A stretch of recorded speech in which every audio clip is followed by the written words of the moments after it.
desperate to finally throw off the shackles of mediocrity, keen to finally produce a sophisticated essay, gasping to finally feast your eyes upon a proper grade 9 essay. Do stay tuned, because you're watching Schofield on Shakespeare.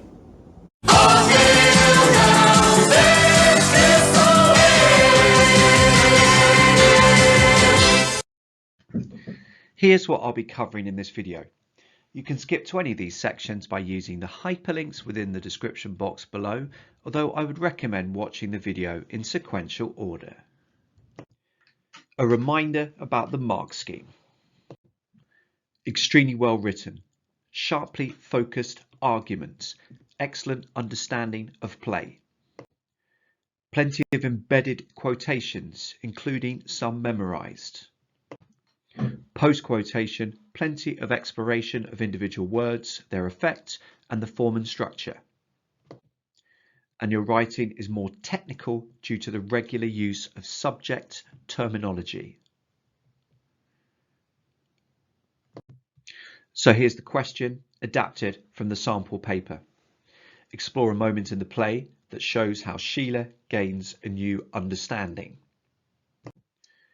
Before giving you the opportunity to write your response, here are some paragraphs written by past pupils early on in their GCSE journeys. Read each one through and press pause. Discuss what is okay about each one and what do they need to do better. The video will resume in 5 seconds time.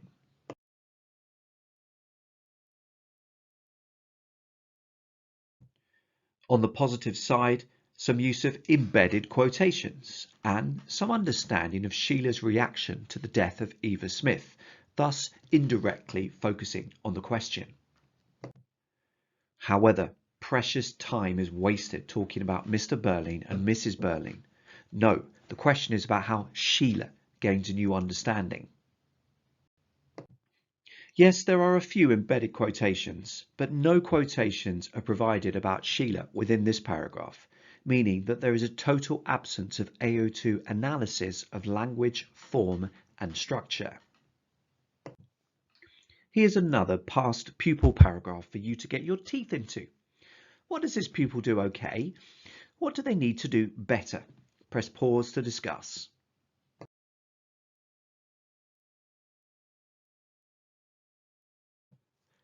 Once again, there are some embedded quotations.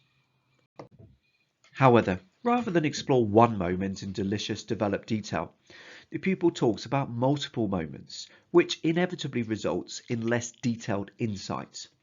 This is technically allowed, but I was always aim for quality over quantity. The pupil also needs to ensure a more effective use of topic sentences.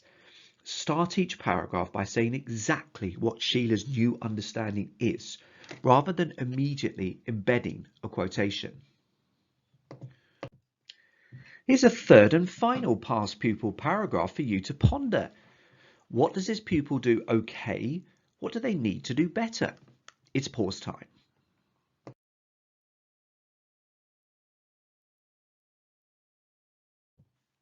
Well, we can see some AO2 insight into the language. The pupil requotes passionately and shows an understanding of the strength of her feelings at this point. Again, quotations are embedded. However, the points need to be phrased more clearly and carefully. The first sentence is rather clunky. And are we told actually what Sheila has learnt?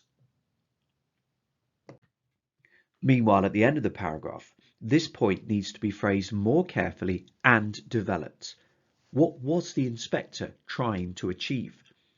Does the pupil need to say something about Sheila gaining a new understanding about the importance of empathy for those from a lower class, less fortunate circumstances?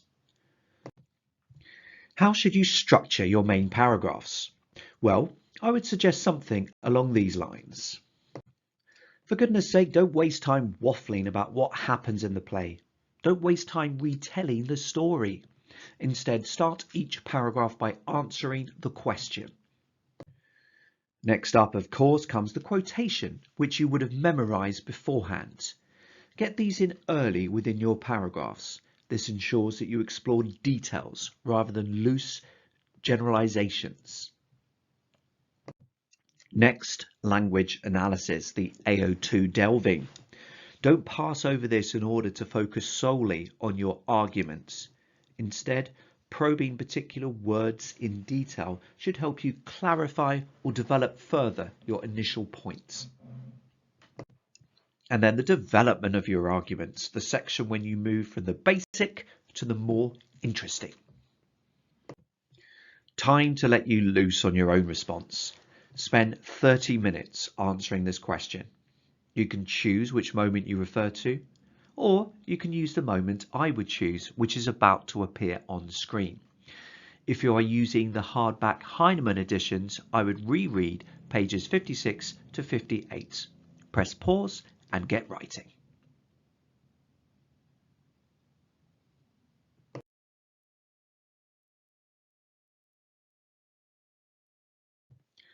Here's my response. In this moment, I will explore Sheila's reaction to the departure of the inspector in Act 3. He has just delivered his famous speech evoking the suffering of millions of ordinary working class men and women.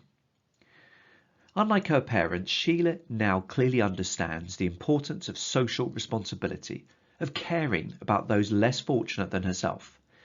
She reacts bitterly and sarcastically to her father's attempts to justify his actions in relation to Eva Smith. It turned out unfortunately, that's all. And repeats scornfully, that's all. Priestley italicizes these words in order to emphasize Sheila's scorn at her father's miserable failure to take responsibility for his role in the death of an innocent working class young woman. By repeating the same phrase, she is ridiculing any attempt from her father to downplay what has happened with his use of the wholly inadequate adverb unfortunately. Clearly, her mind is still filled by images implanted by the inspector of Eva Smith's lingering, appalling, horrible death. However, the inspector has not just made her reconsider her perspective in relation to the hitherto unknown working classes, but also made her realize that her father may not be the kind, wise parent she previously considered him to be. Her language has evolved from polite and dutiful, "I'm sorry, Daddy, actually I was listening," to more sarcastic and incredulous. She even says semi-accusingly to her father, "The point is, you don't seem to have learnt anything." This comment follows Berling's rhetorical question about the potential consequences of a public scandal. Sheila has learnt that, when compared to a human life from any class, reputation and personal accolades such as knighthoods should not matter one jot. However, she realizes that her father doesn't seem to have grasped this implicit point, and this is something which genuinely shocks her. She now understands that sticking up for principles of compassion and empathy trumps showing a parent undeserving, slathering respect. Sheila has also learnt the importance of honesty and accepting past mistakes. She tells her father openly, "I behaved badly too. I know I did. I'm ashamed of it." The use of the first person pronoun confirms that Sheila is prepared to take personal responsibility for her actions, whilst it is notable how short the sentences are. The first sentence quoted above has just 4 words. There are no attempts to justify the way she engineered Eva Smith's dismissal from Millward's, no Weasley subordinate clauses explaining that, for instance, she was feeling vulnerable at the point, or didn't realise what the consequences would be. Instead, we have a stark confession of guilt, indicating a rapidly acquired maturity and social conscience. This moment confirms the generational divide between the Berlings and their children. Whereas the Berlings are essentially the same people with the same values and prejudices, Eric and Sheila have matured and grown. They now understand that selfish focus on the individual and profit can have potentially ruinous consequences for the less fortunate. They now understand the importance of thinking for themselves rather than blindly acquiescing and accepting their parents' bigoted views. How does this response meet the criteria within the mark scheme? If watching this in the classroom, why not press pause to discuss now?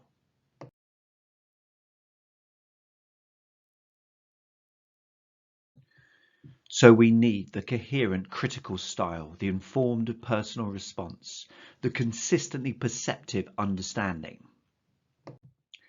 This is seen throughout, for instance, in the close focus on the question through topic sentences.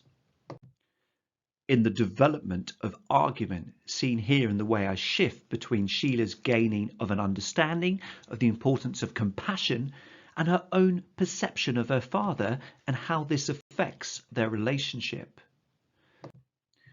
Note how quotations are skillfully embedded and occasionally used within brackets if taken from another part of the play, outside the moment.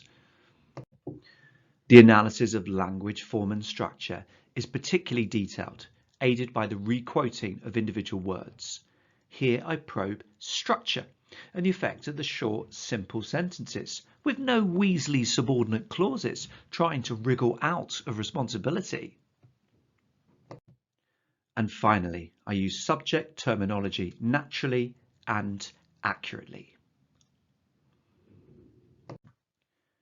I think these comments from the OCR Examiner Report help tie things up nicely. For Part B questions, candidates do need to learn quotations to help them offer sufficient analysis of language and structure. There were some instances of candidates using inaccurate or completely fabricated made-up quotations on this text. When candidates knew this section of the text well, opportunities for close textual analysis were taken. However, less successful responses tended to quote one or two lines of text and then write extended comments about them, often focusing too heavily on social context, which is not assessed in this part of the question. Many candidates looked at more than one moment in response to this question, which is perfectly acceptable as long as they focus on offering some analysis of the language and structure of the play. Where responses were less successful, they tended to be descriptive, lack textual supports, or were undeveloped. There were many candidates who did significantly better on part A of this question because their knowledge of the set text was not sufficiently wide to cope with offering extended analysis for AO2. So, what is required in order to get the highest marks for this section of the GCSE English Literature paper? Well, you need to move quickly and you need to choose your moment incredibly carefully. You also need to make sure that immediately you focus sharply on the question and that you choose those quotations carefully and that you explore them in delicious detail, and that throughout you remain focused on the question and that your argument develops, it actually goes somewhere. And maybe most importantly is all, it's interesting to read. This has been a Schofield on Shakespeare production. Many thanks for watching.